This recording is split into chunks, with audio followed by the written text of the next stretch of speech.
just for you to get closer to the verse. Swasti, auspiciousness. Astu, let there be. Vishvasya, the entire universe. Kalaha, the envious, almost everyone. Prasidatam, let them be pacified. Dayantu, let them consider. Bhutani, all the living entities. Shivam, auspiciousness. Mitha, mutual. Dhiya, by their intelligence. Manaha, the mind. Cha, and. Bhadram, calmness. Bhajatat, let it experience. Adhokchaje, in the Supreme Personality of Godhead, who is beyond the perception of mind, intelligence, and senses. Aveshyatam, let it be absorbed. Naha, our. Matihi, intelligence. Api, indeed. Ahaituki, without motive. So, translation and commentary by His Divine Grace, A.C. Bhaktivedanta Swami Mahārāja, Śrīla Prabhupada. Śrīla Prabhupada ki jai. Thank you so much. May there be good fortune throughout the universe, and may all envious persons be pacified. May all living entities become calm, practicing Bhakti Yoga, and for by accepting devotional service, they will think of each other's welfare. Therefore, let us all engage in the service of Supreme Transcendence, Lord Shri Krishna, and always remain absorbed in thoughts of Him. So let's repeat verse. May there be good fortune throughout the universe, and may all envious persons be pacified. May all living entities become calm by practicing Bhakti Yoga. For by accepting devotional service, they'll think of each other's welfare. Therefore, let us all engage in the service of the Supreme Transcendence, Lord Shri Krishna, and always remain absorbed in thought of Him. Hare Krishna. So you see now all of you prayed as Prahlāda Mahārāja did. So purported by Śrīla Prabhupada. The following verse describes a Vaishnava. Right? You see? Vanchakalpatarubhyascha kripasindubhyaevacha patitanam pavanebhyo vaishnavebhyo namo namaha. Just like desire tree, a Vaishnava can fulfill all desires of everyone who takes shelter of his lotus feet. Prahlāda Mahārāja is a typical Vaishnava. He prays not for himself, but for all living entities, the gentle, the envious, and the mischievous. He always thought of the welfare of mischievous persons like his father, Hiranyakashipu. Prahlāda Mahārāja did not ask for anything for himself. Rather, he prayed for the Lord to excuse his demoniac father. This is attitude of a Vaishnava who always thinks of the welfare of entire universe. Śrīmad-Bhāgavatam and Bhagavad Gita and Bhagavata Dharma are meant for the persons who are completely free from envy. Parama nirmat saranam. right? Param nirmatsaranam. Therefore, Prahlāda Mahārāja prays in this verse, Kalah prasidatam. May all the envious persons be pacified. The material world is full of envious persons. But but if one frees himself of envy, he becomes liberal in his social dealings, and he can think of others' welfare. Anyone who takes up Krishna consciousness and engages himself completely in the service of the Lord cleanses his mind of all envy. Manascha badram bhajata dadokshaje. Therefore, we should pray to Lord Nrisimhadev to sit in our hearts. We should pray, Bahir Nrisimho Hridaye Nrisimha. Let the Lord Nrisimha sit in the core of my heart, killing all my bad propensities. Let my mind become clean so that I may peacefully worship the Lord and bring peace to the entire world. So we see that in our world, people are trying to be self-centered, not God-centered, right? And people try to be happy by acquiring things. More and more things. Now I will have big house, and then I will be happy. Then I will have big car, Tesla car, whatever car. Then I will be more happy. Then I will buy something else for myself, and by just having something, they think I will be happy. And actually we become more and more disturbed because all of these things bring us more disturbance in our life, right? Because they don't bring us what we expect, the real happiness. So you can see Prahlāda Mahārāja is noticing that people nowadays they're not peaceful.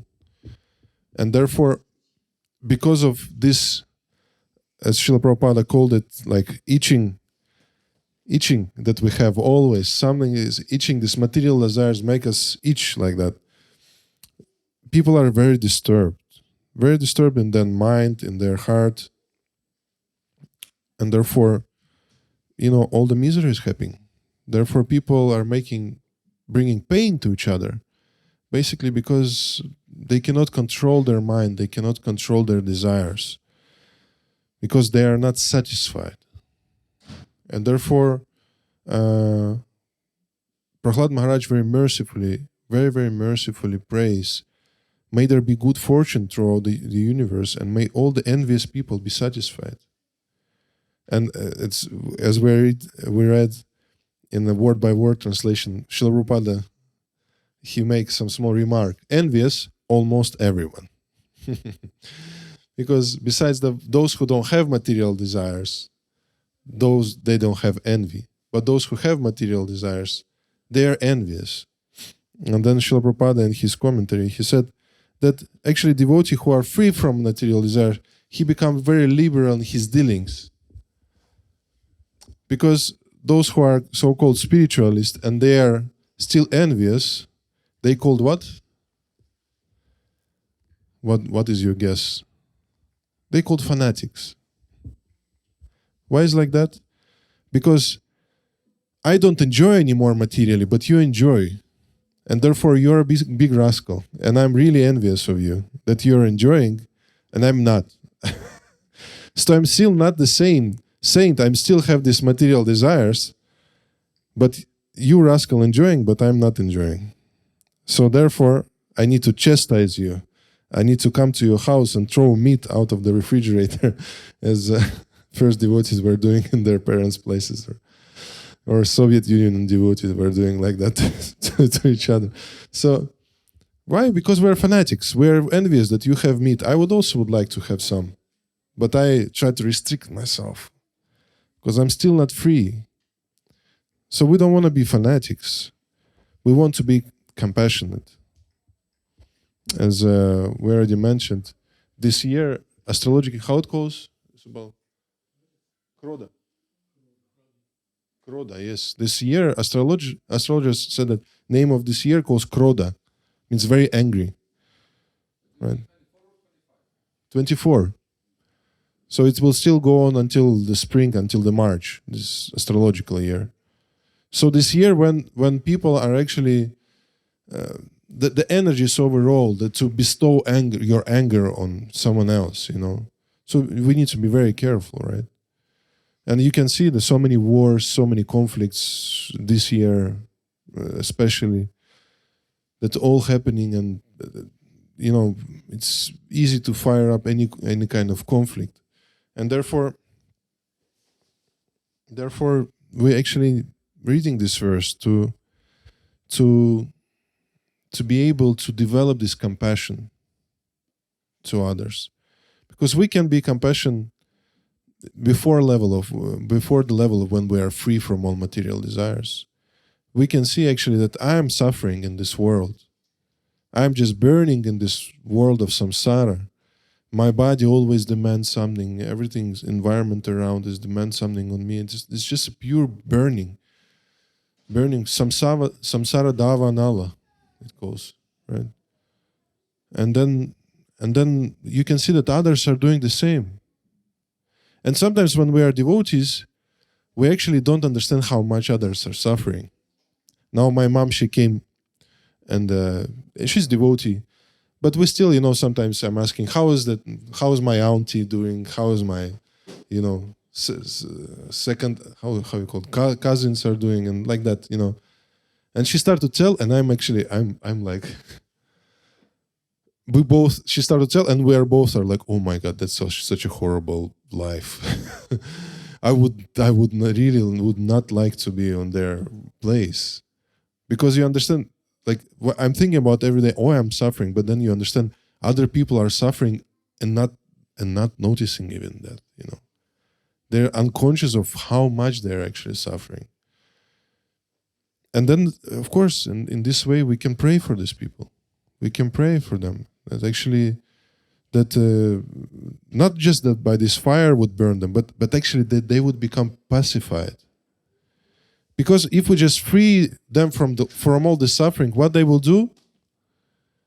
They will find themselves new sufferings, right? Because their mind will not change. But Prahlāda Mahārāja is praying for their real welfare. And therefore he said, let us engage in the transcendental service of Lord Shri Krishna. And we would think always about him. And therefore, if we will be serious in our spiritual life, if we will read this verse vice versa, right? If we will be serious in our spiritual life, we will be able to engage others in devotional service. I already spoke, I think in your Namaha, that I remember this verse, Madhuram Madhuramata Mangalam Mangalanam. This verse described the holy name. And the first two things that it is said in this verse, that this holy name is very sweet. Madhuram Madhuramatam. So the most sweet of all sweet. And then Mangalam Mangalanam. Right? It is actually very, very auspicious. It's most auspicious. So, as you know, to bestow any kind of auspiciousness in our life, we need to go through the bitter process. It is, Shri Krishna described in Bhagavad Gita that actually Sattva gun is, in the beginning, is very bitter, and then it becomes sweet, right? So if we want to bring any Sattva, any auspicious, right, something that is Mangalam, we want to change something in our life. For example, we want to improve our health, right? Is it auspicious to be healthy? Auspicious, right? So we need to do what? We need to take some bitter pillows, some triphala, I don't know, very, very bitter pills. Then we need to do some sport activities, which is not pleasant at all, right? We can do some yoga, and yoga is painful. Actually, this is some torture, this yoga. Every time I do, I just want to curse. I'm like, horrible. How is it auspicious? But then afterwards you feel auspicious, right? You feel, relief. So to bring something auspicious in our life, we need to first swallow the bitter pill, right? But the holy name is auspicious by itself and sweet right away. The first thing holy name is sweet. So the process of chanting holy name is sweet already and auspicious right away. So you don't need to undergo. Sometimes, of course, you sit in Kirtan and your mind is wandering around. But once you concentrate your mind, you're happy. We were singing Kirtan since 5 o'clock already for 3 hours. Everyone's happy. Yeah, everyone's happy. And nobody got like, really like, oh, I don't want to sing this holy name anymore. Right? Because it's sweet and auspicious. So therefore Prahlāda Mahārāja is praying. Let this auspiciousness would come. And then let them become pacified by practicing Bhakti Yoga. All these living entities. So what we will do today, it's actually after this wonderful gathering here in temple, we will go out today and we will perform most auspicious process. We will perform Harinam Sankirtan on the streets to actually bring this auspiciousness to this world and to these people. And you can see actually they are happy, these people. Who I'm doing this Harinams for 5 years already, right? We started 5 years. I think this is 5th or 6th already. Oh, before Corona we started.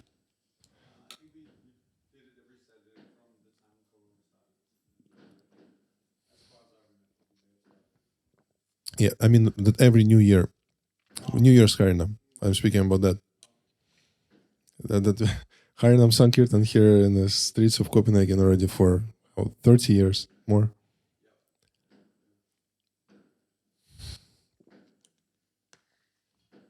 So what I'm saying, we're doing these Harinams, and you can feel that actually people, they don't even understand why they are so happy to see us.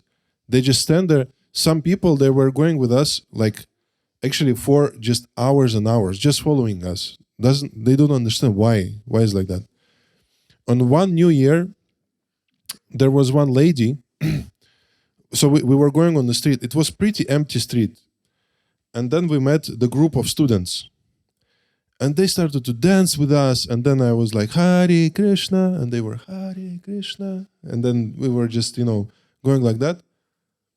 And then this lady, we stopped and we wanted to go. And then this lady was like, no, stop, don't go. Then she kind of organized us. She said, no, you stay here. You don't go anywhere. Then she went to all the students. She organized them. She gathered all of the students. And then she brought the students to us and said, now let's do the Harinam. Let's chant. We were like, okay, let's chant.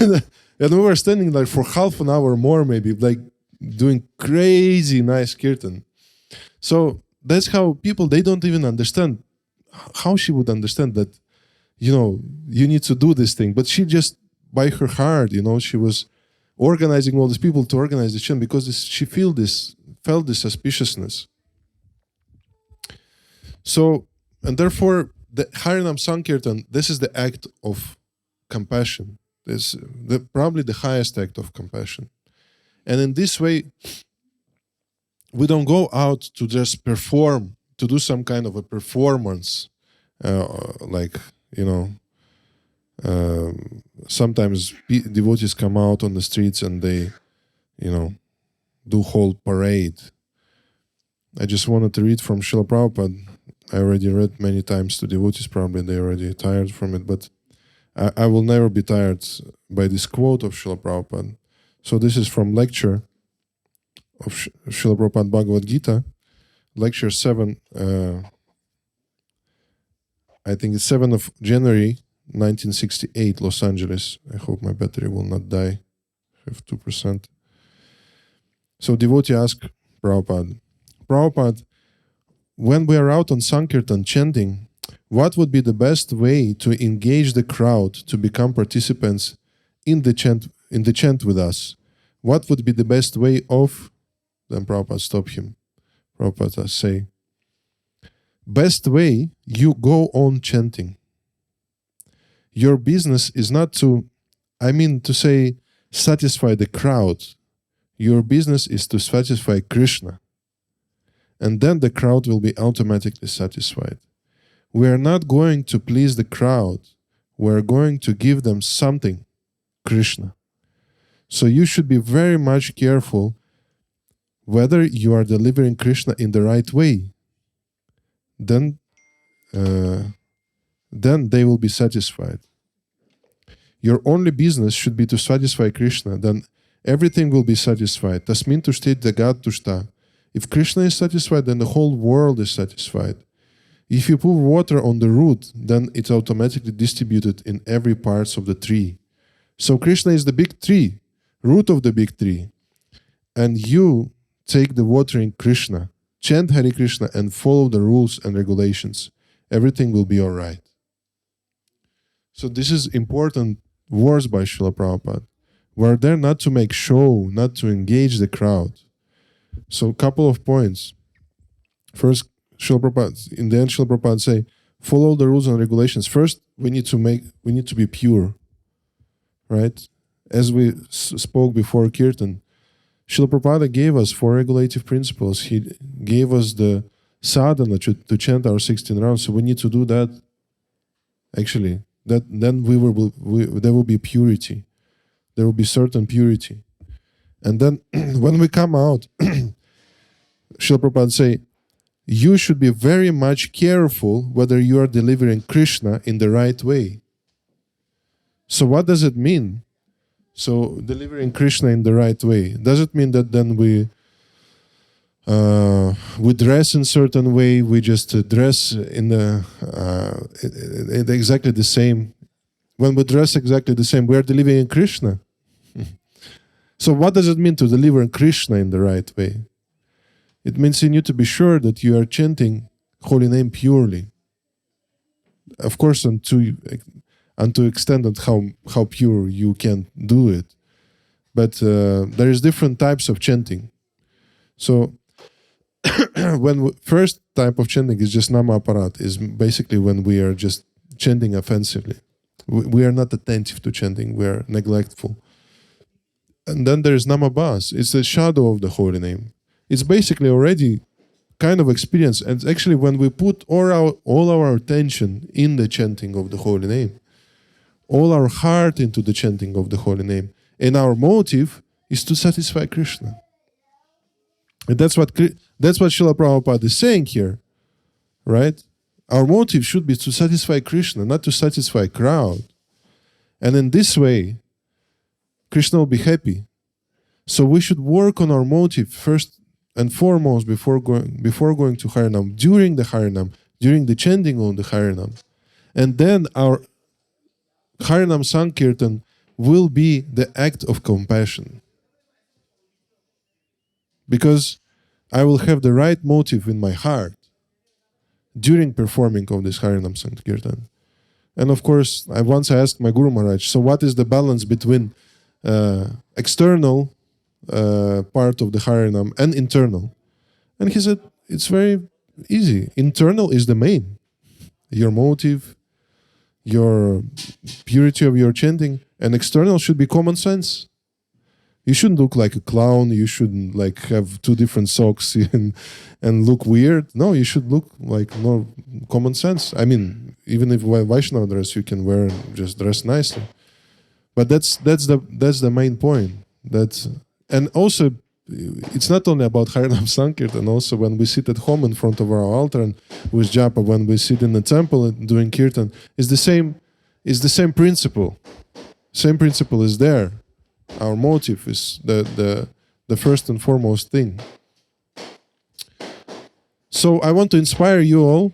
Maybe someone of you wasn't planning, but still I would like to inspire you all to come today with us after this ecstatic feast for our yearly Harinam Sankirtan, New Year's Harinam Sankirtan party.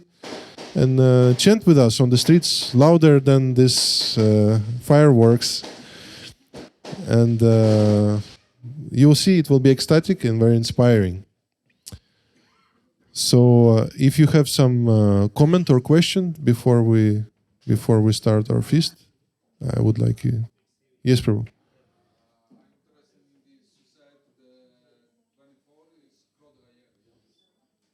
Yes. No, Krodha means angry. Yeah. Anger, yes. Anger coming from lust, of course, of course.